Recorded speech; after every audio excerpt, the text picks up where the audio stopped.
எழும்பூர் அரசு மேல்நிலைப் பள்ளியில் பெண்கள் கழிவறை வழியாக பூமிக்கு அடியிலிருந்து மணல் பொங்கி வெளியே வந்ததால் பரபரப்பு ஏற்பட்டது. சென்னையில் மெட்ரோ ரயில் சுரங்கப் பணிகள் சென்ட்ரல், எழும்பூர் உள்ளிட்ட இடங்களில் நடந்து வருகிறது.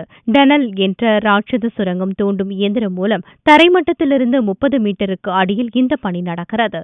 இந்நிலையில் எழும்பூரில் உள்ள டாக்டர் அம்பேத்கர் அரசு மேல்நிலைப் பள்ளியின் பெண்கள் கழிவறையில் புதன் காலையில் திடீரென மணல் மேடு காணப்பட்டது. பள்ளிக்கு வந்த மாணவிகள் கழிவறைக்கு சென்றபோது அங்கு 4 அடி உயரத்திற்கு மணல் நிரம்பியிருந்தது.